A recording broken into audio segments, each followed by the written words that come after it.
Boa tarde, gente, tudo bem? Mais uma revisão hoje da Unesp. Novamente vai ser gravada, então qualquer dúvidas mandem para mim pelo WhatsApp. E ela é um pouco mais completa, essa aqui, do que da Unicamp. Porque a Unicamp, como eu tinha falado na revisão dela, né? Ela costuma cobrar um exercício de filosofia por ano. E já a Unesp, ela vem sendo cada vez mais conteudista, menos interpretativa, e ela costuma cobrar diretamente mesmo a filosofia. Então, ela e a do Enem são as mais completas que a gente vai ter.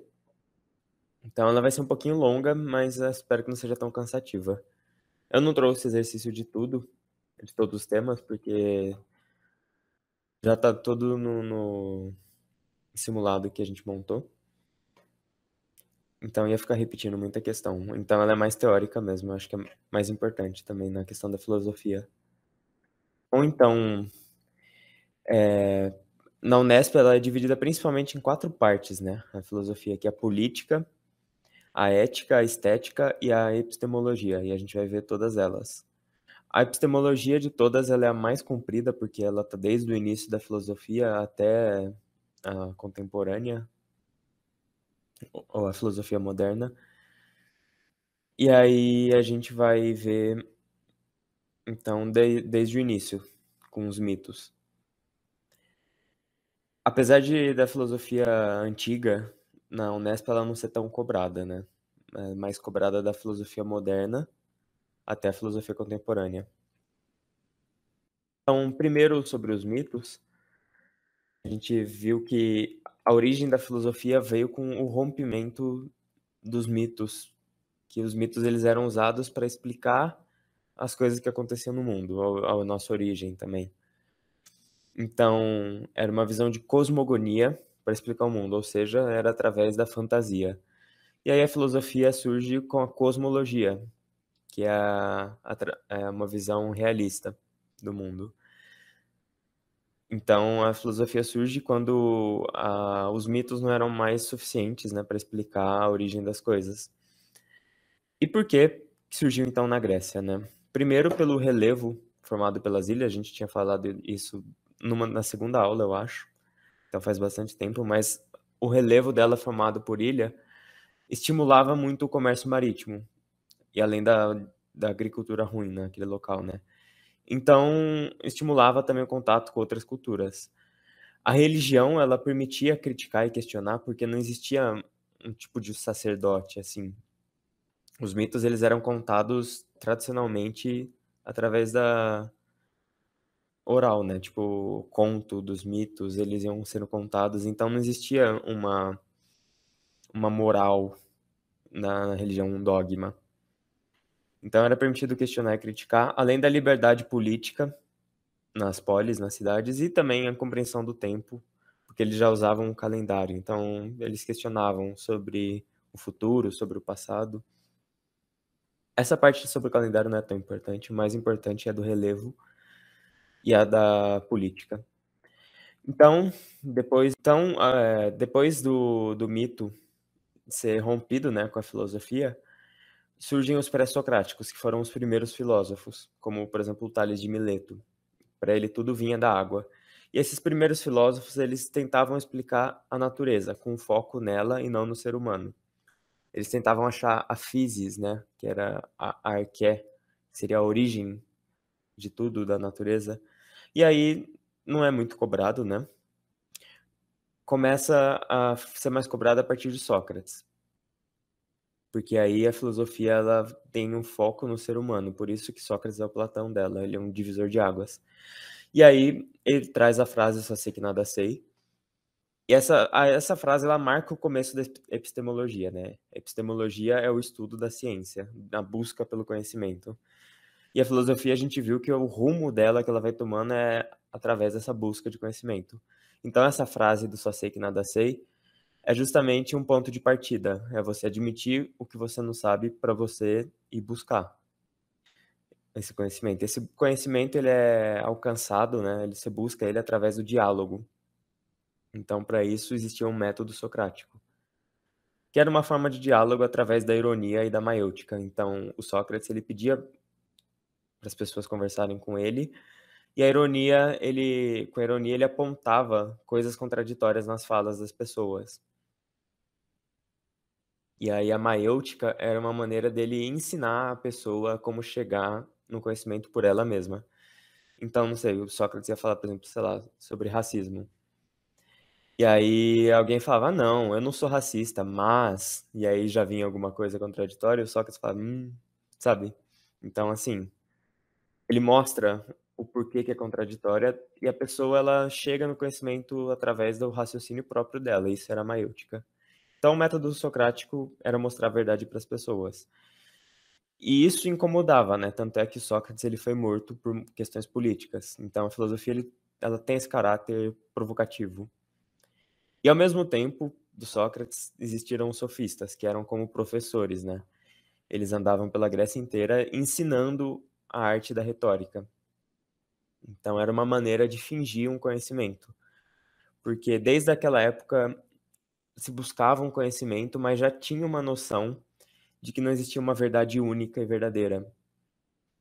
Então, os sofistas, como eles viajavam muito, eles tinham contato com culturas muito diferentes e eles procuravam alguma coisa para justamente para ganhar esse dinheiro, né, para sobreviver, que fosse comum a todas elas. Então eles imitavam um conhecimento, né, eles fingiam.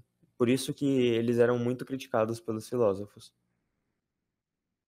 Aí depois do Sócrates veio Platão, que foi um discípulo dele, e aí a filosofia se tornou ainda mais política, né. E com isso Platão ele acreditava que as polis só deveriam ser governadas por pessoas com conhecimento, era o que ele chamava de filocracia. E aí a principal ideia dele é do mundo das ideias e do mito da caverna. Então, o mundo das ideias, ou o mundo inteligível, era a ideia de que nós somos seres imperfeitos e cópias de um mundo sensível, ou seja, quer dizer, de um mundo inteligível. Ou seja, a gente está num mundo material, material de concreto mesmo, né, a gente vive, na concretude, assim. Por isso o mundo material também é conhecido como sensível, né, o tato, por exemplo, o olfato, a visão, a audição, são partes do mundo material. E o mundo das ideias, ou o mundo inteligível, ele só é alcançado através dos conceitos, através das ideias. Então, o mundo inteligível, ou esse mundo das ideias, ele é perfeito. E nós, aqui no mundo material, somos cópias imperfeitas. E todo mundo aqui desse mundo material já esteve nesse mundo das ideias. E o conhecimento é uma maneira da gente se reconectar com esse mundo das ideias. Então, a ideia do Platão é que, por exemplo, a gente já esteve nele quando a gente era uma expectativa dos nossos pais, por exemplo. Quando o nosso nome foi dado, por exemplo, a gente vinha já como um ser perfeito e quando a gente nasce, a gente não é perfeito. A gente é cheio de defeitos, na verdade. Então, para o Platão, essa ideia de mundo das ideias não é por exemplo, um céu ou alguma coisa assim. É, na verdade, um mundo dos nossos conceitos. Quando você pensa, por exemplo, num celular, você não vai ter que lidar com todos os problemas de um celular do mundo material. Você só vai pensar no conceito dele. Ou, por exemplo, quando a gente está desenhando, quem gosta de pintar também, tem no mundo ali das ideias sua um conceito mais ou menos do quadro que você quer chegar, e na hora de ver no mundo material não vai ser parecido. Então, é até uma maneira da gente lidar com o imprevisível, né, essa ideia do Platão. E aí a ideia do mito da caverna é uma alegoria, né, ou seja, é uma historinha fictícia usada para explicar algo que acontece na nossa vida. Então a ideia é que tinham uns prisioneiros acorrentados, virados para a parede de dentro da caverna, com um feixe de luz que vinha lá de fora. E passavam sombras ali, assim, na frente desse feixe de luz, passavam pessoas e essa sombra era projetada na parede da caverna, e os prisioneiros só assistiam a essas sombras. Eles não sabiam que existiam pessoas ali atrás, né. Então Para ele, isso aqui dá até para explicar o mundo das ideias, né. A sombra, na verdade, ela é uma cópia do que está sendo passado ali. Então, ela não é perfeita, né, a vida deles ali, dos prisioneiros, ela era muito limitada, aquelas sombras. Então, até que um dia um deles consegue escapar, que dá pra ver aqui na figura, e aí ele sai, ele no primeiro momento ele é cegado, né, pela luz externa, porque ele ficou tempos na escuridão, e isso também é uma metáfora, né, tipo, quando você descobre algo novo, você não quer ceder do que você conhecia, né, mas depois ele aceita e ele tenta convencer os outros, aí ele acaba sendo morto. Então, a ideia do Platão era que a gente tem que buscar esse mundo das ideias, né. A gente tem que buscar esses conceitos e fugir dessa materialidade. E aí Aristóteles agora dos 3 ele é o mais importante, porque ele fala muito sobre a ética, e ela é muito cobrada, principalmente na Unesp tem vários exercícios sobre ética. E a filosofia de novo se torna ainda mais política, porque o Aristóteles ele gostava muito de estudar história. Então ele estudava a história das cidades, das polis, como elas se formaram, e isso está ligado diretamente com a política, né. Então para ele política era um compromisso do governante, dos políticos, com as pessoas, numa espécie de querer entregar para elas uma felicidade coletiva. E para ele a ética era quase isso também, era a busca pela felicidade, só que é individual. Então a política, ela é felicidade coletiva e a ética é uma felicidade individual. Para o Aristóteles, todo ser humano tinha uma finalidade. E essa finalidade é ser feliz, seja do seu jeito, né. Só que sem atrapalhar a felicidade dos outros. Mas como, né, que isso ocorre? Através da virtude, dos atos virtuosos, que também acontecem através da justa medida, ou seja, o equilíbrio das coisas, sabe. Não é pelos exageros, pelos excessos, nem pela falta, mas sim pelo equilíbrio. E também isso era instalado através do hábito, então, para ele, você ir colocando o hábito de fazer práticas virtuosas transformava você numa pessoa ética. Com o tempo e com o hábito, você se tornava ético. E eu acho que tá igual o começo só, mas aqui parece estar mais completo, né. É, aqui só tá falando que a política deve buscar o bem-estar de todos e lutar para diminuir as desigualdades sociais. Bem simples, né, isso aqui essa última parte aqui estava em um exercício. Espera aí que eu não consigo grifar. Essa parte aqui estava no exercício da Unesp, por isso eu coloquei exatamente desse jeito. Então, aqui temos um exercício sobre Aristóteles. Esse aqui é um da segunda fase. Então ele pede para você responder como que a concepção de Aristóteles sobre a origem das virtudes se diferencia de uma concepção inatista, para a qual as virtudes seriam anteriores à experiência pessoal. Então, a ideia de natismo é que você nasce com aquilo, como se fosse um dom, né. E aí, a gente consegue, né, a gente acabou de fazer a teoria, a gente consegue fazer sem ler o texto. Porque o que ele está falando é justamente dessa ética, né, da virtuosidade, e a virtuosidade ela só vem através do hábito, então você tem que encaixar ali no seu cotidiano para você passar a fazer aquela ação. Então, é o oposto do inatismo, né, essa questão de buscar o hábito, ela vem com o tempo, e você não nasce pronto, então você não nasce com ela pronta, né. E aí isso é muito importante para o campo da educação, porque o nosso conhecimento a gente também só vem através do estudo e da prática, que é através do ao longo do tempo, né, através do hábito. Então vamos ver o texto, só para desencargo de consciência. Sendo, pois, de 2 espécies a virtude, intelectual e moral, a primeira gera-se e cresce graças ao ensino. Por isso requer experiência e tempo, enquanto a virtude moral é adquirida em resultado do hábito. Não é, pois, por natureza, que as virtudes se geram em nós. Adquirimos-las pelos exercícios, como também sucede com as artes. As coisas que temos de aprender antes de poder fazê-las. Aprendemo-las fazendo. Por exemplo, os homens tornam-se arquitetos construindo e tocadores de lira tocam esse instrumento, tocando esse instrumento.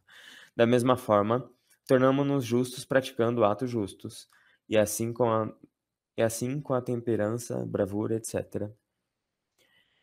Então, vamos ver a resposta, né? O texto afirma claramente a concepção de Aristóteles, segundo a qual as virtudes são fruto do hábito. Aprendemo-las fazendo. Nesse sentido, rejeita-se a visão inatista, inclusive no campo das virtudes morais, que, por serem ensinadas, requerem experiência ao longo do tempo.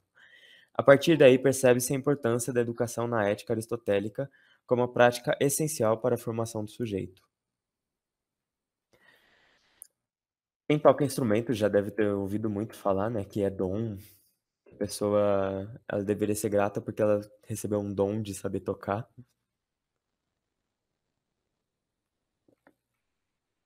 Eu acho que às vezes durante a infância dela pode ter tido muita influência, né? Isso eu acho que impacta bastante, mas é aprendizagem, é prática. Então, mais um exercício. Esse aqui acho que é de Platão. É, de Platão. E ele fala: nesse fragmento, Platão compara o texto escrito com a pintura, contrapondo-se à sua concepção da filosofia. Assinale a alternativa que permitir concluir com o apoio do fragmento apresentado uma das principais características do platonismo. Então, o platonismo principalmente era a ideia do, do mundo das ideias, né? Da mito da caverna. E ele também era muito influenciado pelo Sócrates, que foi o do diálogo. E aí ele fala: o que é terrível na escrita é sua semelhança com a pintura. As produções da pintura apresentam-se como seres vivos, mas se lhes perguntarmos algo, mantêm o mais solene silêncio. O mesmo ocorre com os escritos. Poderíamos imaginar que falam como se pensassem, mas se os interrogarmos sobre o que dizem, dão a entender somente uma coisa, sempre a mesma. E quando são maltratados e insultados injustamente, têm sempre a necessidade do auxílio de seu autor, porque são incapazes de se defenderem, de assistirem a si mesmos. Então, né, no fragmento, Platão ele compara o texto escrito com a pintura, contrapondo com a sua concepção da filosofia, né? E aí, uma das principais características do platonismo seria a forma de exposição da filosofia platônica é o diálogo.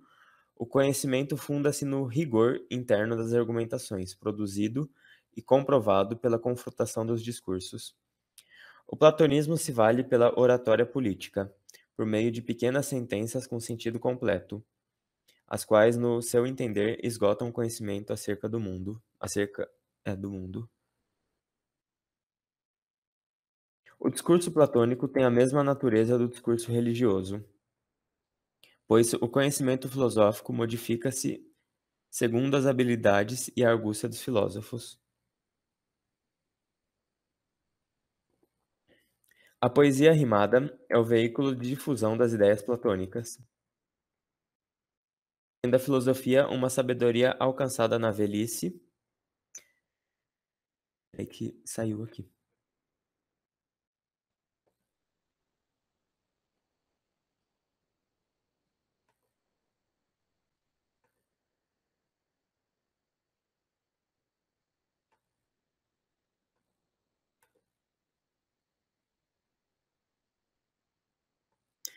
Então, a poesia rimada é o veículo de difusão das ideias platônicas, sendo a filosofia uma sabedoria alcançada na velhice e ensinada pelos mestres aos discípulos.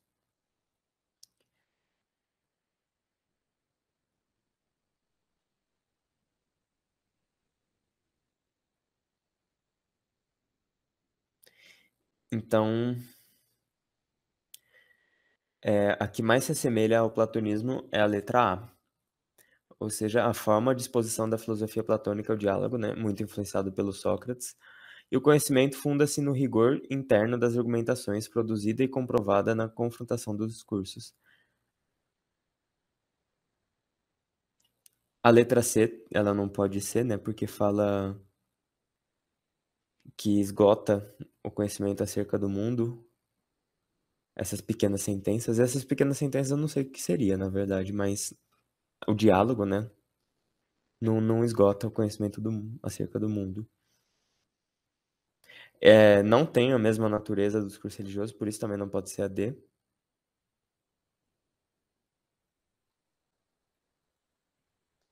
A letra E, ela fala sobre poesia rimada. A gente viu em uma aula de arte, durante o ano, para o Platão, a poesia, na verdade, era meio que mal vista, porque para ele um poeta ele te engana com os seus sentidos. Então, assim, ele coloca frases ali que não pertencem a você, não falam sobre você, mas mesmo assim te emociona. Então, ele meio que coloca um raciocínio dele em você e o que não faz sentido, né. E aqui a letra B também não faz sentido nenhum, porque ele fala sem compromisso filosófico com a busca da verdade. Isso não tem nada a ver com o platonismo, né. Então agora a gente já acabou a filosofia antiga, essa parte é a que mais cai. Existem lá os outros filósofos que veio depois do Aristóteles, né, principalmente através de escolas, assim, que eles criaram, mas, não costuma ser cobrado. Então a gente já pode pular para a filosofia moderna, que aqui começa a parte mais difícil, e aqui é a mais cobrada. Então, antes, né, da Grécia, quer dizer, antes da filosofia moderna e depois da Grécia Antiga, tem lá a filosofia medieval, com Santo Agostinho, Santo Tomás de Aquino, mas ela não é cobrada também, justamente porque o foco da filosofia saiu do ser humano e do conhecimento, né, para Deus. Então virou mais uma teologia do que uma filosofia. Apesar de que Santo Agostinho é bem interessante. Então a gente dá esse salto, né, para a filosofia moderna, que a filosofia moderna ela começa no Renascimento, né, e ela termina com o Iluminismo, através da supervalorização do racionalismo. E aí, então é característico, né, dessa filosofia o humanismo, que é a crítica, né, você fazer críticas ao próprio ser humano. O ceticismo, que é duvidar, e principalmente aqui nesse contexto, duvidar de conhecimentos antigos, isso aqui é super importante para a filosofia moderna inteira. O contratualismo, que seria aquela ideia de que a sociedade, ela é um contrato social com o ser humano, então o ser humano ele abre mão da liberdade para viver em sociedade, ou então a sociedade, na verdade, corrompe o ser humano, de acordo com Rousseau, a gente vai ver já já. O liberalismo como uma maneira de economia, né, que não dependeria do Estado, por isso liberal, né, você se livra do Estado, porque o mercado ele se autorregula. E a busca pelo conhecimento, de novo a epistemologia, que é o mais importante, que é o empirismo contra o racionalismo, que a gente cansou de ver. Então os principais filósofos, a gente vai ver nessa ordem, é o Maquiavel, bem no comecinho do Renascimento, com a filosofia política. Thomas More, também filosofia política, mas o Maquiavel era na Itália. O Thomas More já um pouco depois, é na Inglaterra. Hobbes e Rousseau, contratualismo, os dois são opostos. Descartes, que é o racionalismo, aqui provavelmente é o mais importante deles. E aí Locke, David Hume e Francis Bacon são do empirismo. Então, primeiro aqui o Maquiavel. Lembra que para o Maquiavel, o ser humano ele é naturalmente corrompível, né? E é importante falar que o contexto do Maquiavel é que veio um pouquinho depois já da filosofia medieval, então ele foi um dos primeiros a retomar o foco no ser humano, e para ele o ser humano era corrompível. Apesar de ser meio pessimista, né, uma teoria meio pessimista, o Maquiavel ele era retratado com muito bom humor. E aí, muita gente atribui aquela frase a ele do "os fins justificam os meios", como se fosse algo ruim. Mas a ideia dele é que é necessário manter o poder, e o poder justifica os meios, né. Então, de acordo com a teoria dele, a política ela é cíclica. E isso é meio confuso, porque uma hora ele defende a burguesia, uma outra hora ele defende os mais pobres, e aí você fica meio sem entender por quê, mas se você vê esse raciocínio de que a política ela é cíclica, tudo vai fazer sentido, porque uma hora faz mais sentido o governo ser uma aristocracia, depois uma hora faz mais sentido ser uma democracia, depois uma hora um governo absolutista. E para ele, como a natureza do ser humano é corrompível, a política também é pura corrupção. Então, uma forma de governo que começa a se corromper, ela vai se transformar em outra. Por exemplo, começa numa aristocracia, aí ela se corrompe e ela vai para uma democracia, e aí a democracia se corrompe e ela vai para um absolutismo. E aí o dever do príncipe, ou do regente, do governante, do rei, é manter esse controle cíclico. E para manter esse poder, ele conta com alguns conceitos, né, a fortuna e a virtude. A fortuna nada tem a ver com dinheiro, com herança, com grandes quantidades de dinheiro. Na verdade, ela é uma referência a uma deusa antiga da fortuna, que ela tinha uma roda, aí ela girava essa roda e onde parasse ia definir o destino de uma pessoa na Terra, se ele teria uma vida de glória, uma vida de pobreza, de fortuna, por isso chamado Fortuna, né, a deusa. Então não quer dizer nada de dinheiro. Para o Maquiavel isso aqui, são coisas imprevisíveis que acontecem na política e que o rei, o governante, deve saber lidar bem. Por exemplo, aqui no Brasil, quer dizer, no mundo inteiro, a gente teve o Covid. Então, para todos os governantes, o Covid foi uma chance ou deles mostrarem a competência do governo ou de cagar tudo e piorar, como é o nosso caso. E aí a fortuna, ela não se trata de uma força sobrenatural, mas sim compreender que coisas naturais podem afetar o ser humano. Uma espécie de jogo de cintura que o governante deve ter com as coisas imprevisíveis, tipo as enfermidades, a peste, a fome, coisas climáticas que podem estragar a agricultura. Isso tudo o rei deve saber lidar. E a virtude, então quando ele fala força sobrenatural, fortuna também não tem nada a ver com sorte. E a virtude, ela é a habilidade do príncipe de se manter no poder com esse jogo de cintura, né? E principalmente saber a hora de exercer o medo. Para o Maquiavel não era ruim governar através do medo, na verdade era essencial, porque uma pessoa confiável, ela só é confiável em você em um contexto, depois que esse contexto acaba, ela pode te dar as costas e virar uma traidora. Então a virtude, ela o rei ele deve ser temido com essa virtude. É um jogo de cintura que ele deve saber a hora de ser agradável e a hora de ser temido. Então, aquela frase dos fins justificam os meios é isso também. Não importa como você vai fazer, o importa é o resultado que você vai ter. O Maquiavelli vê muito o resultado de um governo. O que é importante, né, porque o governante ele vai cuidar da vida de muitas pessoas, então assim, se ele tiver que matar muita gente para salvar a maioria, é o que ele deve fazer. Então, agora o Thomas More, já veio depois dele, era na Inglaterra, e ele inaugura o termo utopia, né. Utopia no sentido de algo que não é real, é fantasioso para melhor, sabe. Uma sociedade melhor do que a nossa, mas ela é somente idealizada, né, fica só nas ideias.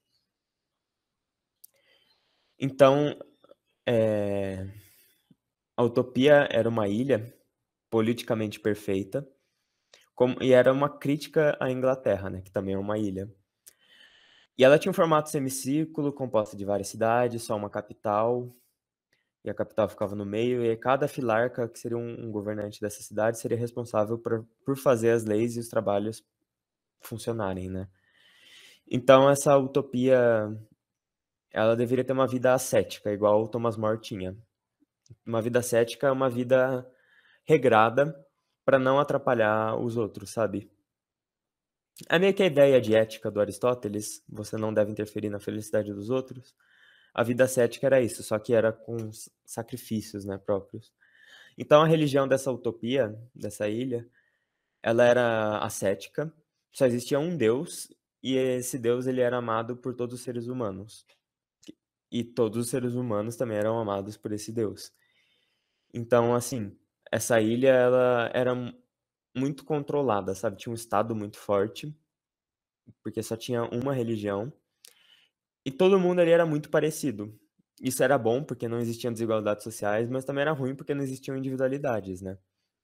Então, assim, os trabalhos, todo mundo deveria trabalhar sempre, não importa o que aconteça, porque se você para de trabalhar ali, gera um desequilíbrio ali.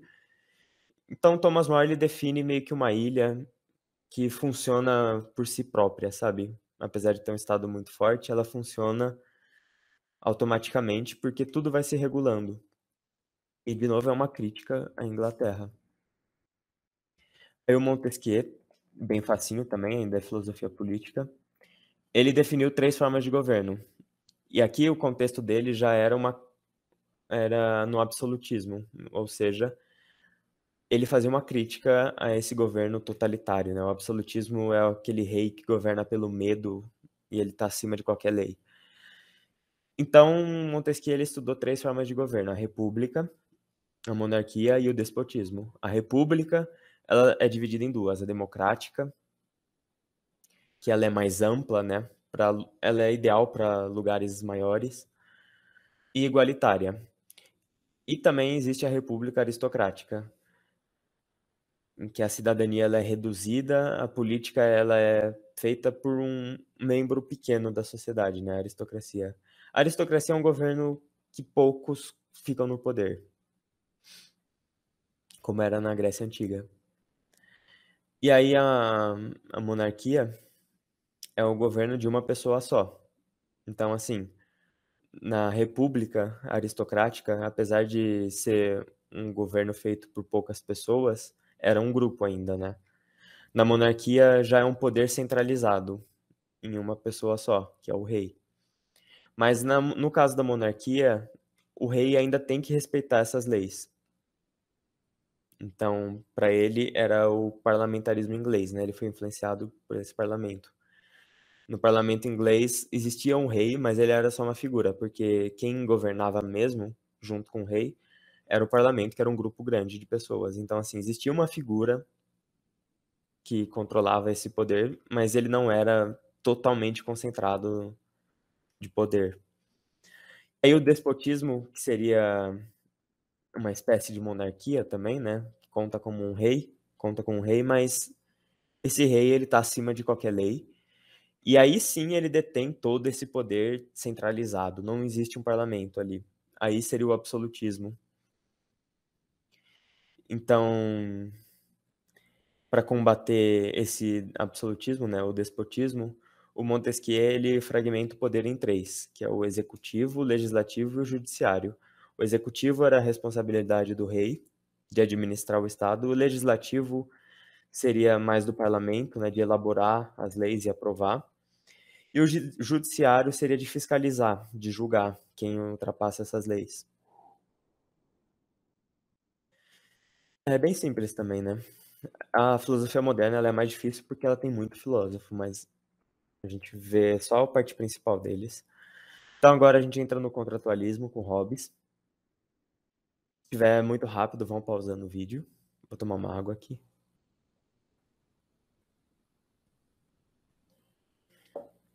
Falando bastante em revisão.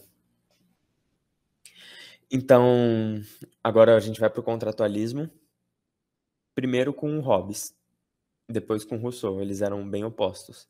O Hobbes, ele defendia o absolutismo, porque na verdade ele defendia um Estado muito forte, né, um governante muito centralizado de poder, porque para ele o ser humano no estado de natureza seria pior do que o absolutismo. Porque o ser humano ele seria violento, ele tomaria tudo o que ele precisar através da violência. Então a sociedade vem como uma espécie de contrato social para dar segurança nas pessoas, né. Por isso que ele chamava a teoria de Leviatã. Leviatã seria um gigante do mar, né, um monstro, e ele pega essa ideia do monstro como um estado, né. O Leviatã seria o estado, ele seria gigante e controlador, assim, ele não deixaria as pessoas brigarem entre elas, porque ele estaria sempre ali presente. Então as pessoas elas abrem mão da liberdade para viver em sociedade. Ou seja, o homem é o lobo do próprio homem, essa é a frase principal do Hobbes. Já o Rousseau, que é outro contratualista, mais ou menos da mesma época, ele é o oposto, ele fazia críticas a esse absolutismo. Eu gosto muito da teoria do Rousseau, ela é muito completa, e ela vai bem além dessa questão do contratualismo, mas aqui a gente vai ver só essa parte. O Rousseau ele influenciou muito ele fazia críticas à burguesia, né, o que influenciou muito a Revolução Francesa e, por consequência, muito a Revolução Haitiana, né, que foi uma colônia da França. Então, pro Rousseau, você aceitar esse contrato social é uma forma de ser contra esse absolutismo. Porque ele se opõe à ideia do Hobbes, né, de que o homem é o lobo do próprio homem e de que a sociedade vem para gerar segurança. Para o Rousseau, ela é o contrário, porque o ser humano, no seu estado de natureza, ele seria melhor do que ele é na sociedade. Porque a sociedade, ela incentiva a individualidade, competição, violência. Para mim faz muito sentido, mas eu gosto dos dois. E aí, essa ideia do Rousseau de que o homem, o ser humano, no seu estado de natureza seria bom, é conhecida como bom selvagem. E ela influenciou o romantismo na literatura, né, principalmente aqui no Brasil. No romantismo, quando tinha os indígenas heróis, né, eles eram vistos como heróis, então seria essa ideia do bom selvagem. Acho que é Macunaíma, se eu não me engano. E aí o Rousseau ele também criticava a propriedade privada, porque ela aumentaria ainda mais as desigualdades sociais, antes mesmo de existir a ideia do liberalismo.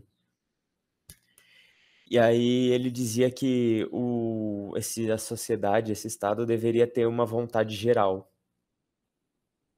que seria a vontade da maioria das pessoas, e ela deveria estar acima de qualquer vontade individual para evitar corrupção, né? Por exemplo, um rei, já que é uma crítica ao absolutismo, né? Um rei com um parlamento, eles não devem governar pela vontade deles, e sim pela vontade do povo, que seria a vontade da maioria da população.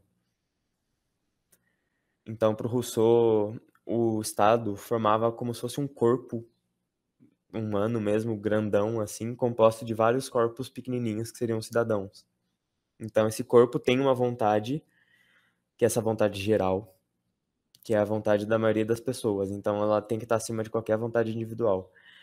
A frase principal dele é de que o homem nasce bom, mas a sociedade o corrompe. Ela corrompe porque ela incentiva a individualidade. E, além disso, o Rousseau ele tinha uma ideia de como que deveriam ser organizadas as sociedades. Em cidades pequenas seria a democracia direta e participativa, como era na Grécia Antiga, existiam ágoras, né, que seriam aquelas praças. Funcionaria em cidade pequena, porque cidade média não daria para todo mundo se reunir para discutir. Então a cidade média já seria uma aristocracia, que também existia na Grécia Antiga, como a gente viu ali com Montesquieu. A aristocracia é uma espécie de república. Ou seja, é um grupinho ali, né? Pensa numa república, por exemplo, de casa, onde as pessoas moram juntas. É um grupo, né? Então a aristocracia ela é um grupo que controla a vontade geral ali das pessoas. Isso funcionaria melhor na Cidade Média. E aí nas cidades grandes e estados seria a monarquia, porque um rei só, né, um poder junto com esse rei e junto com o parlamento, já que ele é contra o absolutismo, teria um alcance maior para governar cidades grandes e estados. Ela seria mais soberana, assim, né. Então a gente acabou agora o contratualismo e os políticos, e agora a gente entra no racionalismo e empirismo, que é o principal da filosofia moderna. É o principal porque a filosofia moderna ela acaba com o iluminismo, e é mais ou menos nessa era que a gente está entrando, né. O iluminismo ele incentivava muito a ciência, o iluminismo ele tinha já um método científico, então assim, essa parte de racionalismo e empirismo é uma disputa grande, e é o que marca a filosofia moderna, por isso também é a que mais cai. Geralmente os exercícios a gente vai trazer depois aqui, mas os exercícios dessa parte eles falam muito sobre o contexto do Renascimento e do Iluminismo, ainda mais trazendo astrônomos tipo Kepler, Nicolau Copérnico, porque esses caras eles tiraram o foco, né, de Deus para o antropocentrismo, ou seja, do homem, né. Então quando o Nicolau Copérnico lança a teoria dele, ele meio que mostra que a Terra não é o centro de tudo, né. Na verdade é o Sol. Então, essa ideia dele provoca um pouco a igreja, porque se a Terra, que é onde a gente vive, não é o centro de tudo, Deus não estaria muito preocupado com a gente. Então os exercícios eles vão sempre falar, do dos intelectuais da época, né, principalmente dos físicos. Então, o racionalismo ele é o que mais se destaca depois, né, por conta desse iluminismo que queria um método científico, e o racionalismo ele traz isso. Então, o racionalismo ele defende a ideia de que o conhecimento é alcançado através da própria razão. E aí o René Descartes, para explicar isso, ele fala que existem ideias no ser humano que já nascem com ele, ou seja, seriam inatas. Por exemplo, noções de matemática. A gente, com as noções básicas, pelo menos, a gente já nasce com elas. Então, para ele, a gente deveria ignorar as emoções e sensações humanas. Por isso que o racionalismo ele vai no oposto da emoção. Já para o empirismo, o conhecimento ele vem através da experiência. Percebam que depois, com o tempo, os dois passaram a ser corretos, né, tanto o empirismo quanto o racionalismo, tipo, o método científico incentivado pelo Descartes, ele é usado na ciência, da mesma maneira que os experimentos também são bem científicos, né, principalmente por causa desse cara aqui, o Francis Bacon. O Bacon ele foi um dos mais importantes, porque ele introduziu o método experimental na ciência, e ele se tornou um adepto ao empirismo indutivo. Ou seja, o empirismo indutivo era aquele que pegava exemplos muito individuais para criar conceitos universais, gerais. Então, por exemplo, o Francis Bacon ele estudava pena de galinha. Ou de, sei lá, qualquer pássaro. E aí ele começava a estudar aquilo, ele via que todas as penas tinham isso em comum, e aí ele fazia experimentos, né, porque era um empirismo, ele jogava a galinha para o alto para ver se ela voava, por exemplo. E aí, quando ele comprovava uma coisa mais particular, ele criava um conceito universal. Então ele via, por exemplo, pintinhos e galinhas têm penas, então aves em geral têm penas. Essa era o empirismo indutivo. E aí, inclusive, o Francis Bacon morreu tentando congelar uma galinha fora da casa dele. Não existia um laboratório tão bonitinho assim, né, na época. Coitado. Então, os principais filósofos do empirismo eram o Hume, o Francis Bacon e o John Locke. O Hume não tem muito o que falar, ele era um empirista clássico mesmo, acreditava que o conhecimento vinha através da experiência. O Francis Bacon, ele tinha essa ideia experimental, né, de criar um laboratório, e também do empirismo indutivo, que que seria generalizar os conceitos, e o John Locke seria também o empirismo, mas ele também tinha um lado na política, que era o liberalismo. Então, para o John Locke, o mercado se autossustentava e ele comprovava isso empiricamente. E aí, então, a gente pega um de cada. O Descartes, que é o principal do racionalismo, ele foi muito influenciado, né, pelo Galileu, Copérnico e Kepler, que eles acreditavam que a ciência aristotélica seria falsa, né? A ciência aristotélica, ela era uma ciência que categorizava as coisas. Isso aí não precisa saber, não. Tá muito aprofundado já. Mas o que precisa saber, então, é que a ciência aristotélica era antiga. E como a filosofia moderna, ela traz aquele ceticismo, né, que ou seja, duvidar das crenças antigas, dos conhecimentos antigos, o Descartes diz que é uma fonte insegura, a ciência aristotélica, porque ela é antiga, desatualizada. E aí, então, Descartes ele falava também uma busca pelo fundamento da ciência. E esse fundamento, né, ou seja, a primeira etapa da ciência, a base dela, tinha que ser muito segura. Por isso ela não poderia ser baseada no Aristóteles, né, ou qualquer outro filósofo muito antigo, porque ela tem que ser segura. E também por isso que todo mundo deve duvidar de tudo, a todo momento, menos da própria razão. Isso aí é o que ele chamava de dúvida hiperbólica. Duvide de tudo, menos da própria razão. Porque a dúvida já é um fruto da razão, então não faz sentido, né, você duvidar da razão.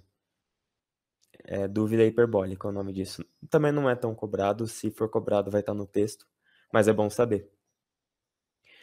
E aí o conhecimento, ele sempre parte de ideias simples e a partir dela se constrói um conhecimento mais profundo e complexo, ou seja, o método científico. A gente constrói o conhecimento através de tijolinhos, né? Então, assim, para o Descartes, o principal do método científico dele era você desmontar o que você quer estudar. Se eu, por exemplo, quero estudar o meu celular, eu desmonto ele, vejo parte por parte, eu vejo como funciona a eletricidade e eu junto tudo depois, de novo. Se eu quero estudar chuva, eu vou ver como funciona a evaporação, eu vou ver como funciona as massas de ar e daí a condensação, e aí eu vou separar tudo, depois eu estudo parte por parte e junto tudo de novo. Ou seja, a gente constrói tijolinhos, né? Isso é muito parte das ciências naturais, né? Tipo biologia, por exemplo, você vai estudar a célula, você começa lá do menor, não sei, ribossomo que existia. Você começa da menor coisinha e vai construindo um negócio mais complexo e você vai vendo a ligação que tem entre as coisas. Isso é o método científico do Descartes. Já o Hume, ele é influenciado pelo ceticismo, né? Ele duvidava dos conhecimentos anteriores. E para ele, para todo o empirismo em geral, o conhecimento só vem a partir das experiências. Mas você só consegue, então, ter conhecimento com experiências que você já teve. Então, se você nunca teve uma experiência, você não consegue ter o conhecimento daquilo. Isso é importante porque a experiência, ela traz um conhecimento muito seguro, né? Mas ela não te possibilita ter uma verdade absoluta. Então, pro Hume não existem verdades absolutas, porque você não consegue provar todas as experiências. E aí agora o Kant é um extra aqui da filosofia moderna, ele já estava no fim dela. E ele, nessa questão de empirismo, ele não é tão importante. Quer dizer, na epistemologia, ele pega tanto o empirismo quanto o racionalismo e junta os dois. Essa é meio que a ideia dele. Mas ele é muito importante para a ética, é o que é mais cobrado dele. Então, o Kant, diferente do Descartes, ele acreditava que a gente deveria estudar só aquilo que é possível. Então, para ele, a gente não deve questionar tudo, nem obter experiências para poder obter o conhecimento. Para ele, a gente deve desenvolver o pensamento próprio e autônomo. Isso é o mais importante, né? Então, assim, o Kant ele foi o primeiro a usar a dialética, né? Que seria aquela ideia de que você pega duas ideias diferentes ou até opostas e junta elas numa síntese. Então, assim, é a tese e a antitese, você junta elas numa síntese. Então, o que ele fez, ele pegou o racionalismo, pegou o empirismo, a parte que fazia mais sentido de cada um e juntou em um só. E aí, para ele, a dialética é uma maneira de você chegar até o pensamento autônomo. Ou seja, você ter um pensamento próprio, né, crítico. Aí ele traz uma ideia de maioridade e minoridade que já caiu na USP. A maioridade seria você ter esse pensamento autônomo, criar novas ideias. E a minoridade seria você ter o pensamento ainda guiado e alienado. Ou seja, não fazer essa dialética.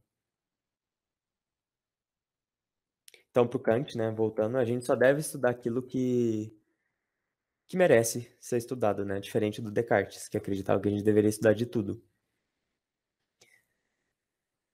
Mas para ele, a gente também não deveria estudar as coisas só por meio das experiências.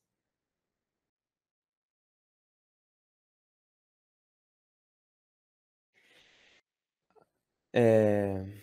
Aqui, de novo, está duplicado, eu não sei porque ele sempre duplica. E aqui agora a gente entra na parte de ética, que seriam os imperativos.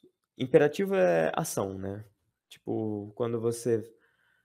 Pensando em português mesmo, uma frase imperativa é aquela que ordena, né? Então, imperativos são literalmente ações.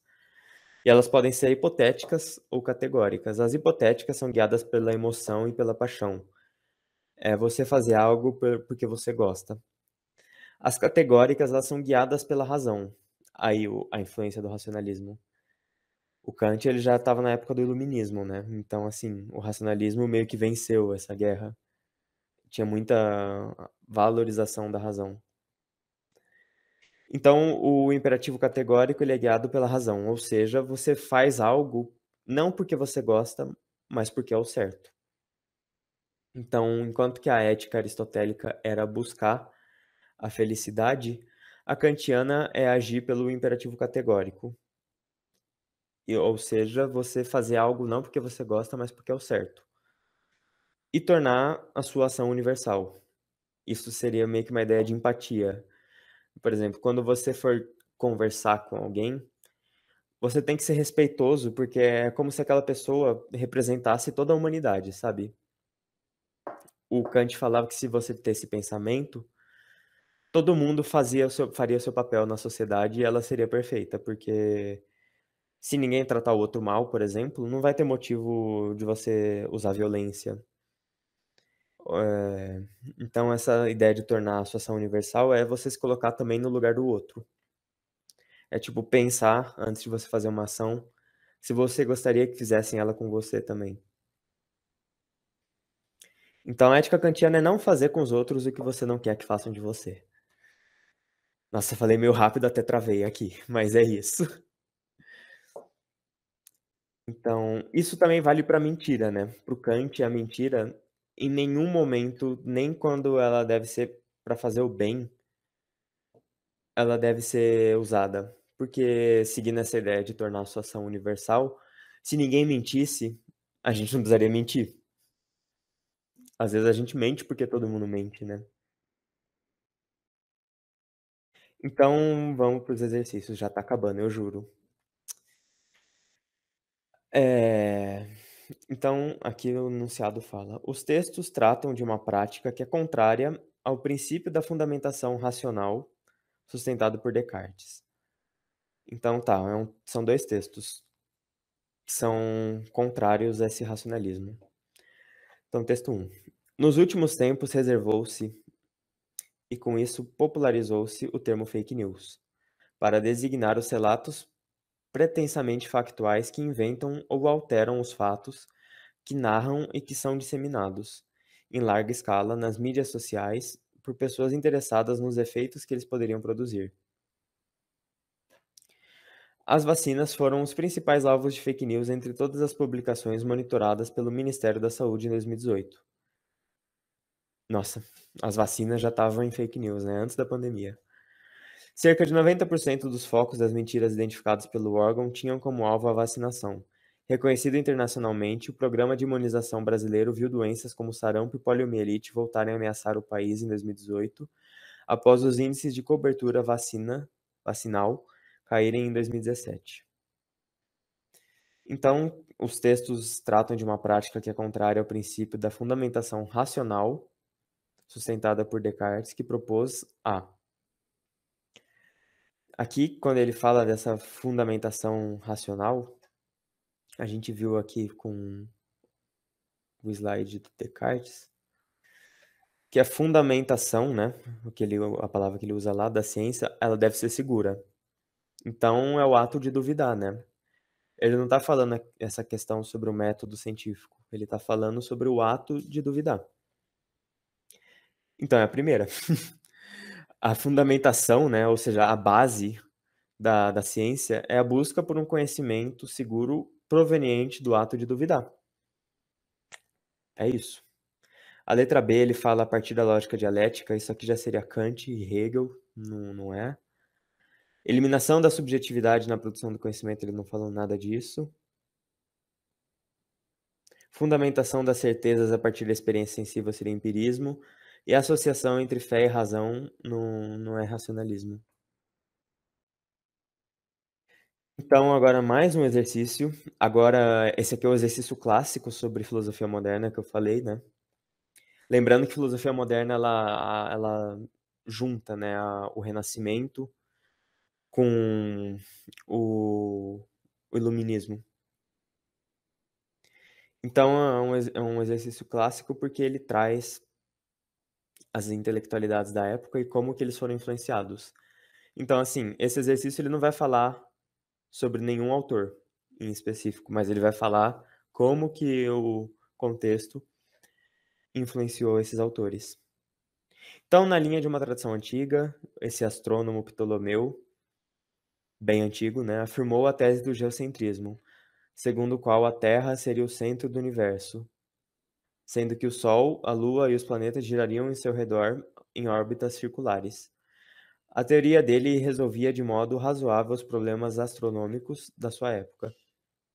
Então, assim, o Ptolomeu era na Grécia Antiga, provavelmente. Ou um pouco depois, né? Mas ainda assim é muito antigo. E aqui a gente já está no Renascimento, olha a diferença. 100 depois de Cristo, 1473 depois de Cristo. Então, assim, é muito tempo. E aí a filosofia moderna, com aquele ceticismo de duvidar dos saberes antigos, faz com que eles resgatem essa teoria e duvide dela, né?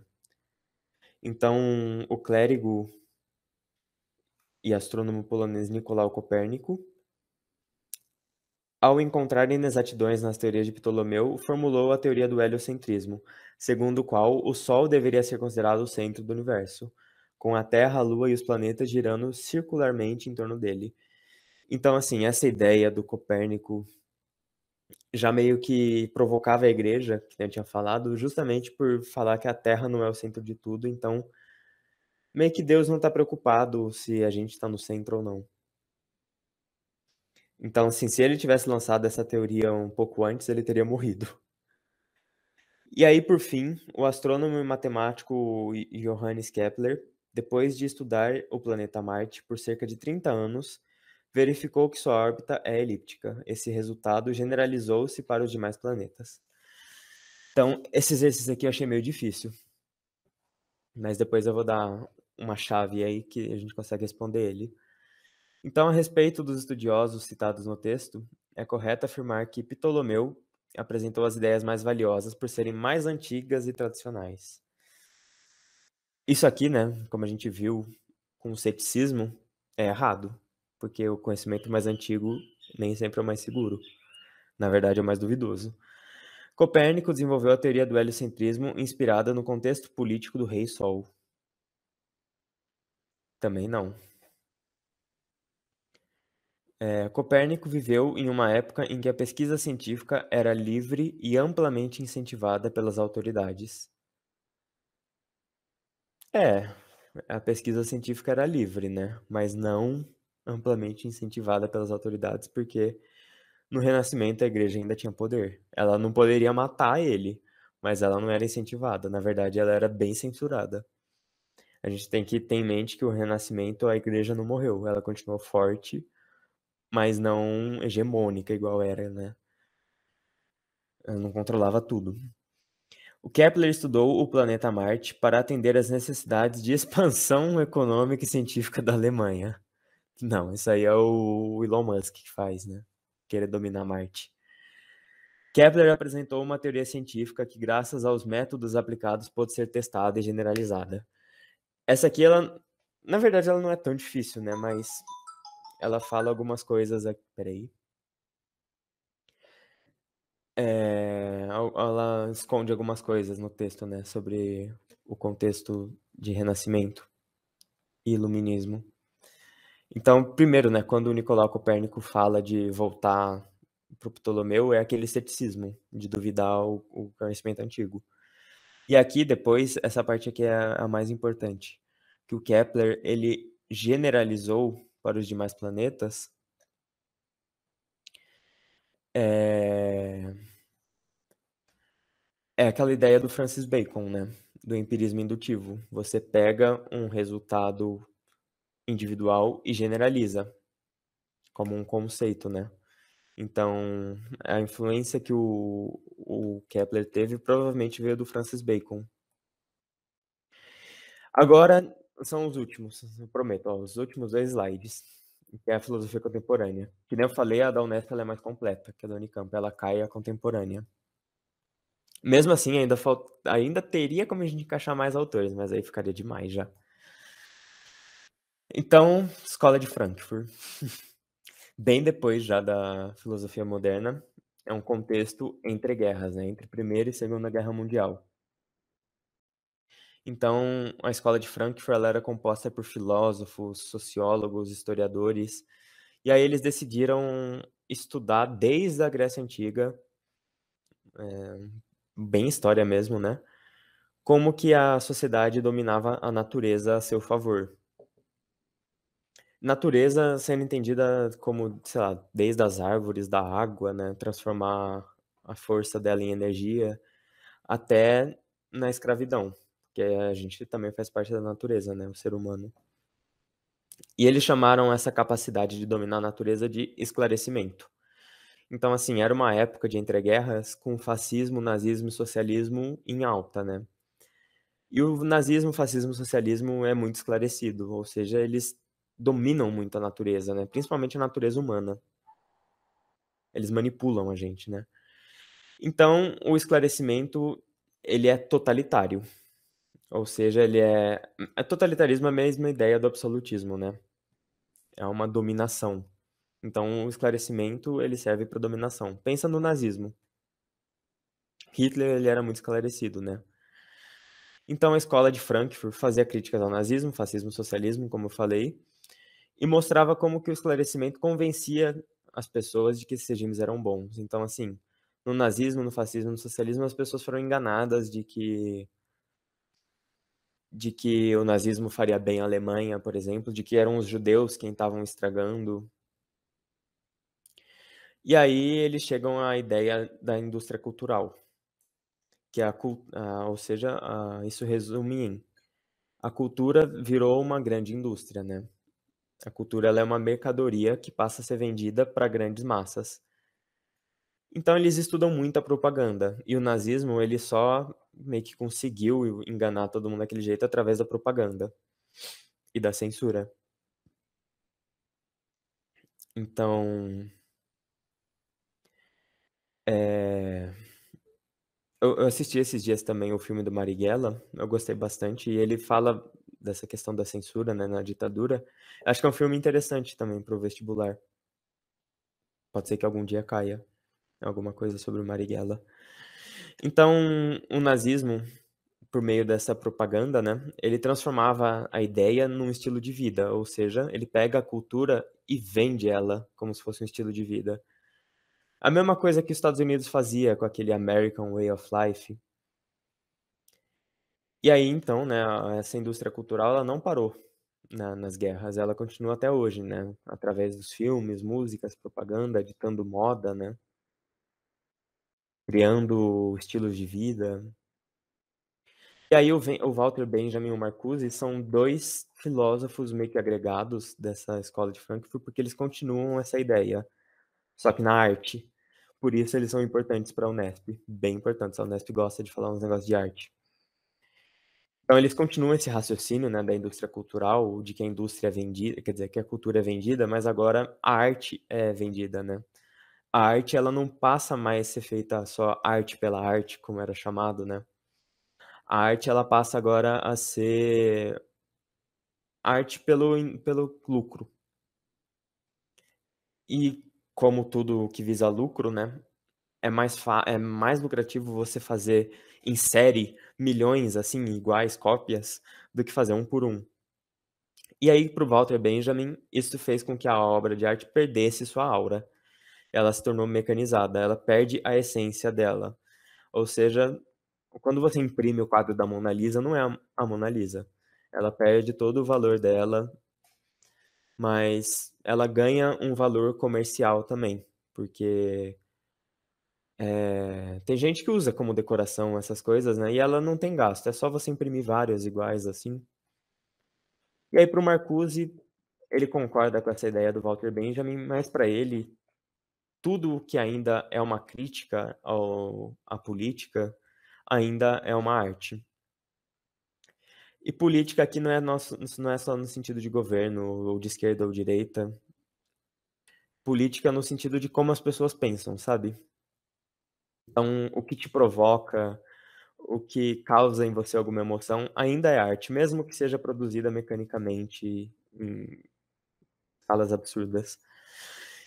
Então é isso, gente. Acabamos, não sei quanto tempo deu, mas é bastante coisa mesmo.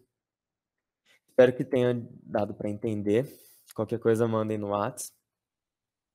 A gente ainda teria como encaixar mais alguns aqui, tipo Foucault e Hannah Arendt, mas, eu acho que já tá de bom tamanho. O Foucault, só rapidamente, assim, por cima, ele falava que a gente tá sempre sendo vigiado, né, e isso é uma maneira de controle, do controle da nossa subjetividade. A gente nunca vai ser espontâneo e natural, porque tudo vigia a gente, sejam pessoas, computadores, celular. Aí ele tinha a ideia de panóptico, né, que era uma espécie de prisão que não foi elaborada por ele, mas ele estudava ela, que era uma torre no meio, assim, tipo esse copo, e aqui ficavam os guardas vigiando, né. Ela tinha janelas, com isso o filme, então em volta dessa torre central tinha as celas dos prisioneiros. E eles ficavam com a impressão de estar sendo vigiado 24 horas ali. Então eles sempre eram controlados. A ideia do Foucault era de que os nossos corpos, eles são marcados, assim, né, por esse controle. E antes mesmo de surgir essa questão dos panópticos, tinha a ideia da tortura, do suplício, que era uma forma de controle também, quando uma pessoa passava das leis, o corpo físico dela era marcado. Então o Foucault tem muito uma ideia que o nosso corpo é marcado o tempo todo, seja por ele ser vigiado, seja por ele ser punido, por ele ser violentado. E é isso aí. Espero que qualquer coisa vocês me mandem no Whats, mas espero que tenha sido boa. Deu pra entender, pelo menos. Vou parar a gravação já, qualquer coisa me mandem lá. E se ninguém me mandar, boa prova. Sei que vocês vão arrasar.